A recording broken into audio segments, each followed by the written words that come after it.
Hey guys, welcome back to the Boogeyman here with Airsoft Pacific. You guys wanted the best, we're here with the best, okay? This is Claymore, as you guys would know him. But Claymore, he runs the Oklahoma Invasion series, the games out east. So, you talking about the best games, this is the man to talk to. Hey, thanks a lot for being with us today. Thanks guys, appreciate it. I'm Kelly Claymore McCoy from MilSimEvent.com. Here to talk about Oklahoma Invasion 6. All right. And 7. And 5. Speaking of 5. Hey, by the way, dish me. Oklahoma Invasion 5, right here, voted best airsoft event, over 500 players in the world by Airsoft Players' Choice Awards. So this is what we got to offer as the best game in the world. Oklahoma Invasion 6, nominated again for the best game in the world. Vote for us if you can. So this year, Oklahoma Invasion 7. So let's get rid of that. Let's talk about Oklahoma Invasion 7. Yeah, let's talk about it. So, give me an overview of what happens at Oklahoma 7. It's such a huge event. Very large event. Just a brief overview of what we have. We've got 1,000 acres. The elevation changes are 120 feet from the lowest to the highest. We have 50 miles of roads, improvised roads and trails. 2 mount-ish areas. There's definitely mount play going on there. It's just not like a military mount facility. It's a mount facility that facilitates MilSim. We have on-site camping, RV hookups, bathrooms, showers, on-site Army surplus, on-site airsoft store, on-site cafe. Hell, our camping area is bigger than most AOs.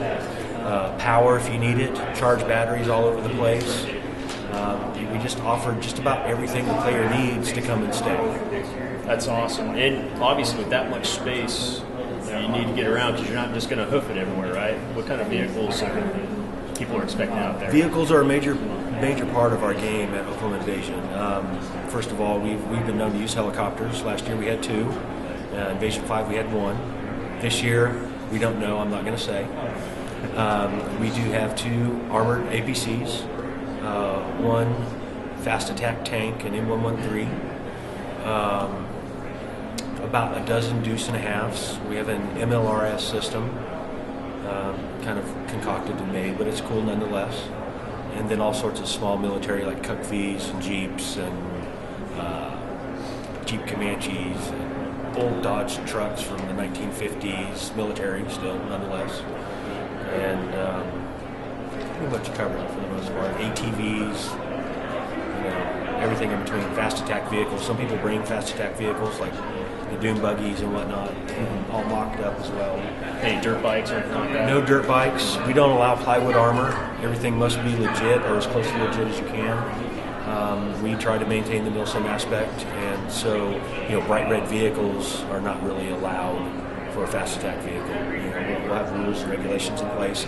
There's a place where you can apply. You have to apply for special positions like that. You have to apply for your vehicle, your crew, and this just allows us to get some insight if you're actually responsible enough and able enough to actually pull something like that off without killing people. And talk about those special positions. Now, do you encourage individuals to come, or are you guys looking for teams to come? Oklahoma Invasion, the MilSim series, is basically enveloped into a team-based series. We attract teams from all over the United States, from coast to coast, and it's usually the higher speed teams that run together, train together, play together, and plus travel together that we attract. So individual-wise, we do attract individuals, but we do place them with the team. It's not really your first event type, your first cherry event. You should actually have some event experience under your belt before you come out to Invasion, because you can be a bit overwhelmed.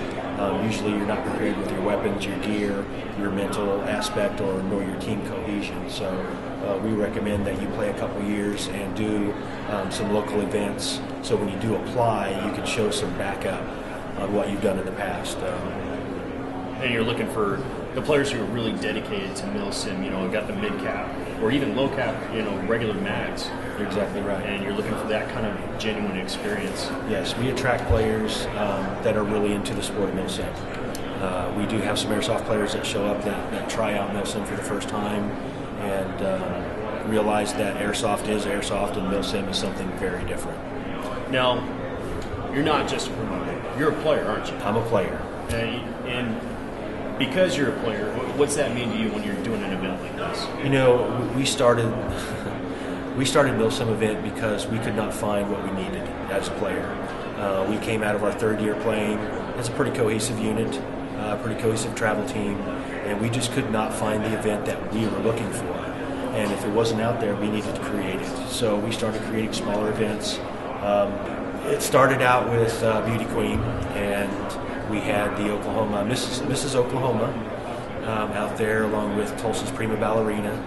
And we just did a quick game with some very different rules. Rules like you have ammo quantities. You can only carry 800 rounds into the field.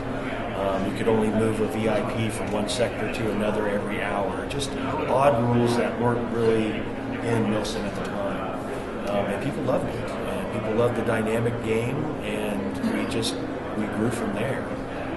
Again, we still play, we still travel. I managed to play 4 ops this year. But we don't get to play on a local level as much as we used to. So for the players that are looking to come out to your event, where can they go for information?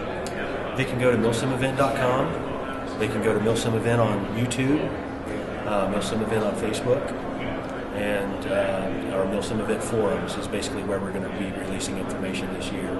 Our game is only $99. You get a 2-day, 30-hour op, continuous op. For $99 with a raffle ticket that, if you've heard of our raffles, there's nothing in the world that touches our raffles. We gave away well over $30,000 worth of gear, guns, and equipment last year. We believe in giving back to the player, and to piggyback on what I said about being a player and not finding that game, we've created that game that fills the gap. We created the game that gives back to the player on a player-based scale.